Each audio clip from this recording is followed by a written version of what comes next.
வணக்கம் சார். வணக்கம் ஜெயமன். தாவேகா தலைவர் விஜய் அவர்கள் முதல் தடவையாக தொழுகையில் ஈடுபட்டிருக்காரு. அதுவே ஒரு பெரிய விஷயமா எல்லாருமே பார்க்குறாங்க. நீங்கள் எப்படி சார் பார்க்குறீங்க? தொழுகையை தாண்டி முக்கியமான ஒரு விஷயம் இந்த இஃப்தார் நோன்பு திறப்பு விழா. அதுவும் தாவேகா சார்பாக இந்த இஃப்தார் நோன்பு விழா கடந்த 5 நாட்களில் ஒரு வாரமே இது பேசிக்கிட்டே இருக்கிறாங்க. அதுக்கு இன்னொரு முக்கிய காரணம் என்னென்னா, கட்சி ஆரம்பித்து ஒரு வருஷம் தான் ஆகுது. அதை தாண்டி விஜய் என்ற ஒரு பெரிய நடிகர், கட்சி மீது ஏகப்பட்ட விமர்சனம், இது சிறுபான்மையினருடைய வாக்கை வாங்குவதற்காக செய்கிற வேலை. அப்படி பார்த்தா எல்லாரும் தான் அந்த இஃப்தார் நோன்பப்போ ஒவ்வொரு கட்சித் தலைவரும் காலகாலமாக அது நடந்துக்கிட்டு தான் இருக்குது.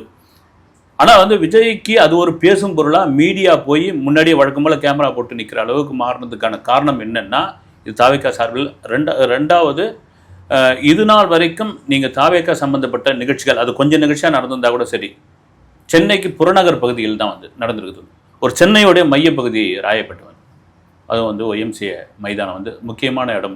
அங்கே வச்சுருக்காங்கன்னா என்ன ஆகும் ஏது, அதில் கலந்துக்கிறவங்க 3000 பேர்னு சொல்லியிருந்தாங்க. அதுவும் பார்த்தீங்கன்னா தாவேகா சார்பாக மாவட்டத்துக்கு 5 பேர் மாவட்டத்து 5 இஸ்லாமியர்கள் நோன்பு இருக்கக்கூடியவர்கள் அப்படின்னு. நான் ஒரு தாவேகா நண்பர்கிட்ட கேட்ட பொழுது கிட்டத்தட்ட மாவட்டத்துக்கு 50 பேர் கேட்டிருக்காங்க. இது சொல்கிறதுக்கான காரணம் என்னென்னா, இவர் இஸ்லாமியர்கள் ஓட்டு வாங்கிறதுக்காக, கிறிஸ்தவர்களுடைய இது பாடுறதுக்காக, அப்புறம் இந்துக்களுக்கு இது பண்ணுறதுக்கு இப்படி ஒரு முத்திரை, அது வழக்கமாக குத்த தான் செய்வாங்க. அதெல்லாம் தாண்டி இன்றைக்கி இப்போ கொஞ்ச நேரம் இப்போ தான் முடிஞ்சது பட்டினப்பாக்கம் வீடுன்னு சொல்லிட்டு இருந்தாங்க. பட்டினப்பாக்கத்தில் இருக்கிற அவருடைய அலுவலகத்திலேருந்து அடையார் ஆஃபீஸ் இப்போ இருக்கா இல்லையான்னு தெரியல, பட்டினப்பாக்கம் ஆஃபீஸ்லேருந்து கிளம்பி வந்த இதுலேருந்து அப்படியே பின்தொடர்ந்து வந்தது. 2வது அழைப்புதல் கொடுத்தவங்க கொடுக்காதவங்க அவ்வளோ பேரும் உள்ளே போயாச்சு. போன பிறகு அந்த இஃப்தார் நோன்பை முடிச்சது. இதில் ஒரு முக்கியமான ஒரு விஷயம் என்ன அப்படின்னா, இது நாள் வரை அரசியல் தலைவர்கள் அத்தனை பேரும் இந்த இஃப்தார் நோன்பை திறந்து வச்சுருக்காங்க. வழக்கம் போல் போவாங்க. ஒரு அதிகமாக இந்த ஒய்எம்சிஏ ராயப்பட்ட ஒய்எம்சிஏ மைதானத்தில் இருக்கும், இல்லைனா ட்ரேட் சென்டரில் நந்தம்பாக்கம், சென்னையில் உள்ள நந்தம்பாக்கம் ட்ரேட் சென்டரில், இல்லைனா எக்மோரில் இருக்கிற ஏதாவது ஒரு ஹோட்டலில் நடத்துவாங்க. அதில் என்ன வருவாங்க, இந்த நோன்பு கஞ்சி குடிப்பாங்க, இந்த நோன்பு முடிச்சுட்டு கிளம்பிடுவாங்க. அரசியல் தலைவர்கள் இது பண்ணுவாங்க.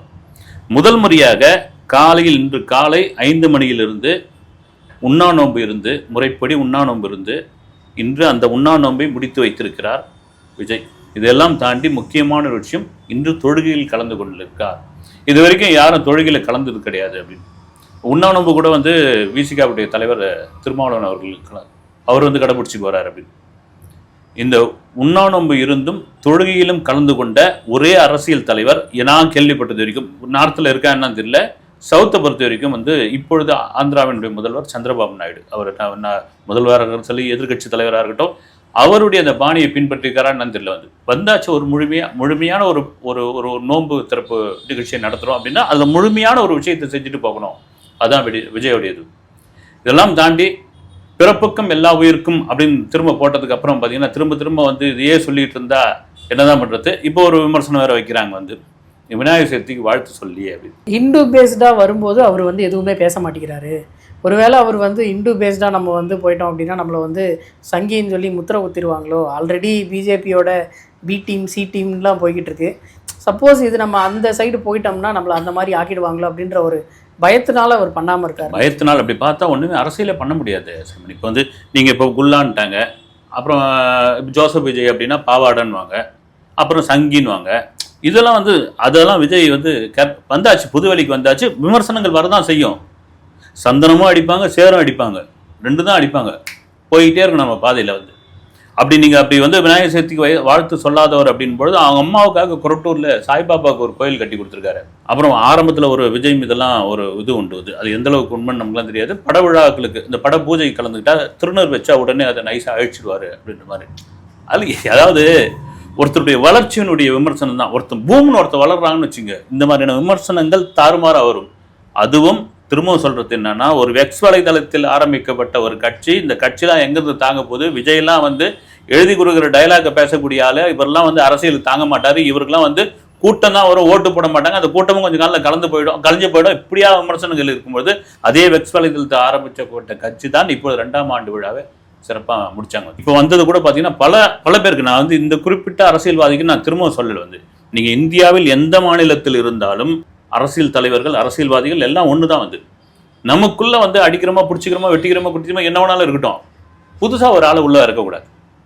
அது இருக்குது, எல்லா தொழிலையும் உண்டு, அரசியலில் அது அதிகம் உண்டு. காரணம் என்னன்னா பவர். அந்த பவர் சென்டருக்குள்ளே யாரும் வந்துடக்கூடாது, புதுசாக வந்துடக்கூடாது அப்படின்ற ஒரு விஷயம்தான். இப்போ கூட இந்த இந்த இந்த இஃப்தார் நோன்பு திறப்பு நிகழ்ச்சிக்கு வந்தது கூட பார்த்துருந்தா என்னையா அது போகிற இடம் பூரா இப்படி வந்து இது பண்ணுறாங்களேன்ற ஒரு காண்டு கண்டிப்பாக உண்டாயிருக்கும். சார், கட்டுக்கடங்காத கூட்டம் அது வந்து நம்மளே பார்க்க முடிஞ்சுது. எதையோ உடச்சி தள்ளி முன்னாடி என்ன இருக்குன்னுலாம் பார்க்கல, எல்லாத்தையும் தள்ளி விட்டுட்டு வேகமாக போகிறாங்க.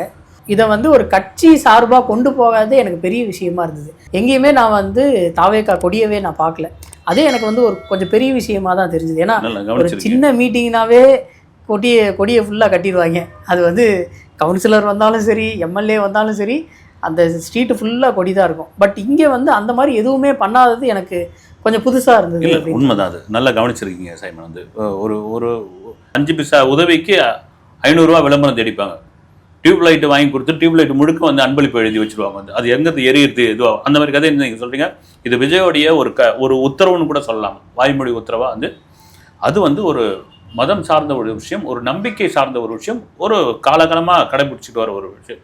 அங்கே போயிட்டு நீங்கள் வந்து இந்த கட்சி கொடி இது பண்ணுறது, துண்டு போட்டுன்னு வர்றது, மேலே தூக்கி போடுறது, எங்கேயும் ஒரு சின்ன அடையாளம் கூட இருக்கக்கூடாது.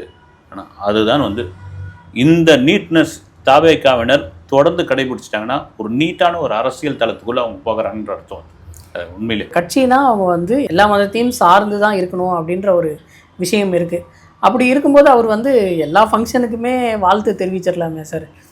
கிறிஸ்டியன்ஸுக்கு வரும்போது கிறிஸ்மஸுக்கு சொல்லலாம், ஈஸ்டருக்கு சொல்லலாம், முஸ்லீம்ஸுக்கு வரும்போது ரம்ஜான் சொல்லலாம், ஈதுக்கு சொல்லலாம், அந்த மாதிரி எல்லாத்துக்குமே சொல்லிட்டு போயிட்டாருன்னா.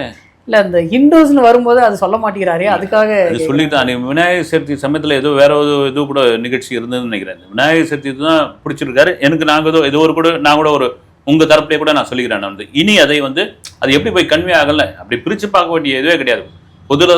பொது தளத்துக்குள்ளே வந்தாச்சு, அரசியல் தளத்துக்குள்ளே வந்தாச்சு. இனி மக்கள் சேவை ஆற்ற போகிறேன்றாரு நடிகர் விஜய். தலைவர் விஜய் மாறின பிறகு இங்கே மதம் அப்படின்ற ஒரு விஷயத்தை பிரித்தா வந்து நீங்கள் அப்படி பிரித்து பார்த்தா பெருவாரியான ஓட்டு வந்து அடிபட்டு போயிடுவேன். நீங்கள் வாக்கு வங்கிக்குன்னு குடிச்சா கூட சரி, நீங்கள் அப்படி பிரித்தா சிறுபான்மையர்கள் ஓட்டு மட்டும் எப்படி ஜெயிக்கிறதுக்காக உதவும். நீங்கள் அப்படி ஒரு கண்ணோட்டத்தில் பார்த்தோம்னா அது கிடையவே கிடையாது.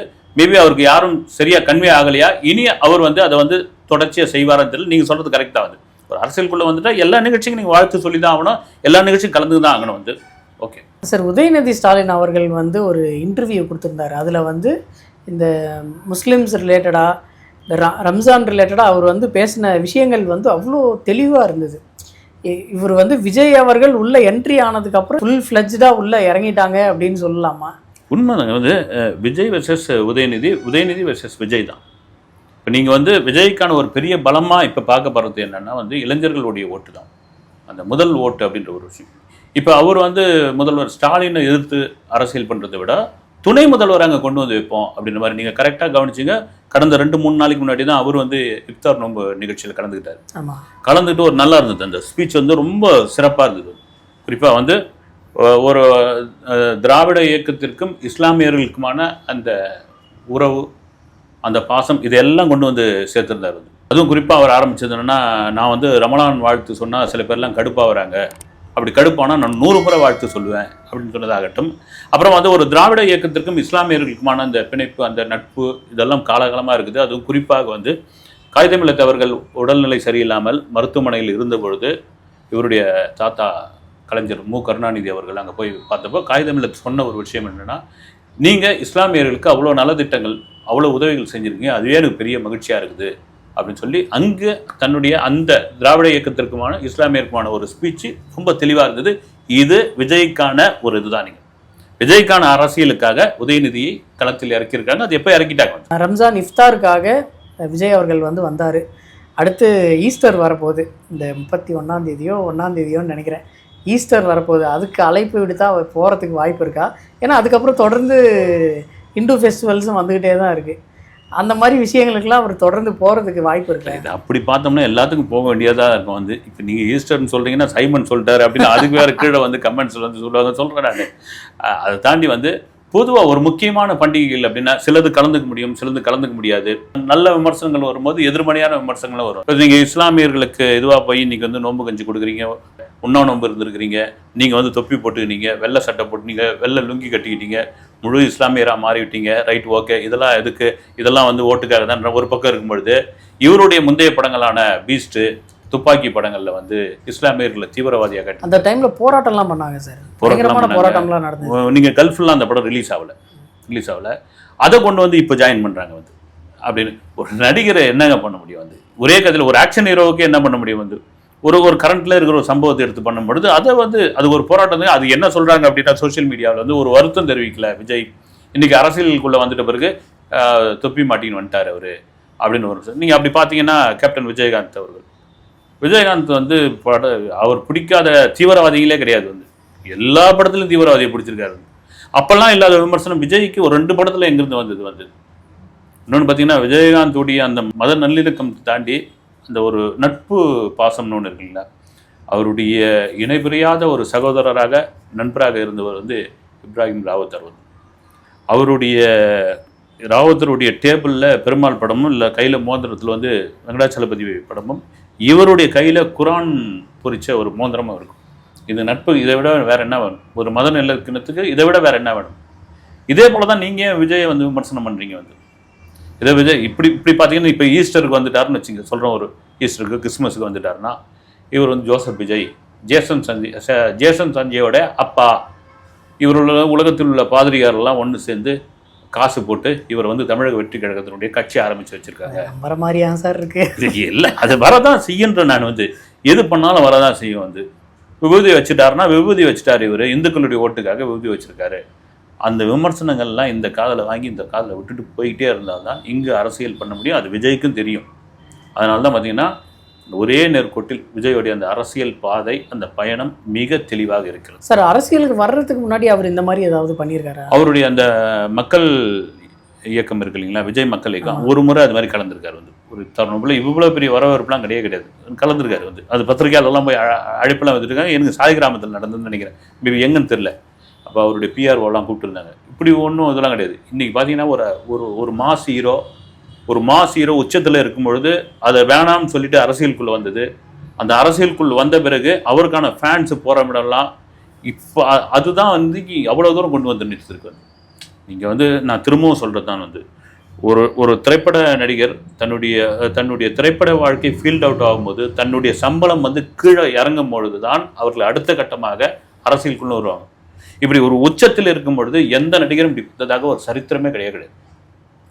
இப்படி ஒரு பீக்கில் இருக்கும்பொழுது அதுக்கு ஒரு பெரிய ரிஸ்க் இருக்குது சார். கிளம்பும் போது நான் வந்து அவர் காரில் வந்தார், கார்லேயே கிளம்பிடுவார், கூட்டம் சேர்ந்ததை பார்த்துட்டு எப்படியும் எங்கே போகிறோம்னே தெரியாமல் ஒரு வழியில் பூந்து கிளம்பிடுவோம், இல்லைன்னா கூட்டத்தை தாங்க முடியாது அப்படின்னு சொல்லி கிளம்பிடுவாருன்னு நினச்சேன். பட் ஆனால் அவர் வந்து கிளம்பும்போது அந்த கேரவனில் மேலே நின்றுட்டு போனார். அது வந்து ரோட்டில் இருக்க எல்லாருமே அவ்வளோ ஆச்சரியமாக பார்த்தாங்க. அதே தொப்பியோட அவர் வந்து கிளம்பி போய்கிட்டே இருந்தார். இது வந்து அவர் எல்லா ஊருக்கும் எப்போ போக போகிறாருன்னு கேட்டுக்கிட்டே இருந்தோம்ல, அதுக்கான ஒரு பதிலாக இருக்குமோ அப்படின்னு எனக்கு சினிமா மொழியில் சொன்னால், கண்ணா இப்போ பார்த்தது வந்து ட்ரெய்லரு, இன்னும் இருக்குது மெயின் பிக்சர்னு கண்டிப்பாக இருக்குது சைமன் வந்து. அது நீங்கள் சொல்கிற மாதிரி இந்த மாதிரி ஒரு பிரச்சார வேனில் பயணமா அல்லது நடைப்பயணமானு தெரியல. ஏப்ரல் 14 அது ஏப்ரல் இறுதியில் அந்த பயணத்தை தொடர்றாங்க. இன்னொரு 3-4 நாளில், ஏன்னா எக்ஷன் ஆகிட்டே இருக்குது. ஜனநாயகனுடைய படப்பிடிப்பு நான் கேள்விப்பட்டது வரைக்கும் எக்ஷன் ஆகிட்டே இருக்குது வந்து. அது அந்த டாக்கி போர்ஷன் முடிஞ்சவொடனே கூடவே டப்பிங்கே முடிச்சுடுவோம் அப்படின்னு. டப்பிங் முடிச்சிட்ட பிறகு போஸ்ட் ப்ரொடக்ஷன் அந்த டீம் பார்த்துக்க போகுது. ஃபுல் விஜிட்டாக வந்து உள்ளே இறங்கிடுவோம். நான் 62 வாரம்னு சொல்லியிருக்காங்க. அந்த 62 வாரம் அப்போ சொன்னது வந்து இப்போ தாண்டி போயிடும். 60 வாரம் 58 வாரம் தான் இருக்குது வந்து. இதுக்குள்ளே நீங்கள் மக்களை போய் சந்தித்தால்தான் நீங்கள் ஒரு தாவேக்காவுடைய ஒரு அழுத்தமான ஒரு அரசியல் பண்ண முடியும். தாவேக்காவை மூலம் முடுக்கலாம் கொண்டு போய் விஜயால் மட்டும்தான் சேர்க்க முடியும். அதனால் அவருடைய பயணம் அதற்கான ஒரு முன்னோட்டம் தான் இது. சார், தொழுகை பண்ணும்போது அவரால் முட்டி போட்டு உட்காரவே முடியல, ரொம்ப கஷ்டப்பட்டு தான் அவர் பண்ணிகிட்டு இருந்தார். இந்த அளவுக்கு கஷ்டப்பட்டு பண்ணணும்னு இருக்கா சார்? கஷ்டம் தாண்டி வந்து இப்போது அங்கே இருக்கிறவங்க இஸ்லாமிய நண்பர்கள் அவங்க தொழுகை பண்ணி பழக்கம் வந்து மேபி இவருக்கு அது இல்லைன்னு அவங்க சொல்கிறது பக்கத்துலேருந்து சொல்லிகிட்டு இருக்காங்க. இது மாதிரி இது பண்ணணும், திரும்ப அதை சொல்லணும், அந்த துவா ஓதும் போது இதை பண்ணணும் அப்படின்பொழுது அது தெரியாத போது நீங்கள் எப்போவுமே அந்த உதவ இருக்கல இந்த சேர்லேயே உட்காந்து கீழே சம்மணம் போட்டு உட்காந்தா இந்த கால் ஒரு மாதிரி மரத்து போன மாதிரி ஆகிடும். இப்படி இதெல்லாம் ஒரு விமர்சனமாக பேச முடியாது வந்து. கேட்டு தெரிஞ்சுக்கிறாங்க. அது கொஞ்சம் அதுக்கப்புறம் அவங்களே எழுந்து சொல்லிட்டாங்க. நீங்கள் பழக்கம் தானே உங்களுக்கு வந்து, அவங்க சிறு வயசுலேருந்தே அந்த பழகிட்டே வராங்க. அவங்க ரிலிஜன் சம்மந்தப்பட்ட ஒரு விஷயம் அப்படின்னு புதுசாக வந்திருக்காரு அப்படின்றது அது கொஞ்சம் தடுமாற்றம் இருக்க தான் செய்யும். அடுத்த வீடியோவில் சந்திப்போம் சார். நன்றி சார். வணக்கம்.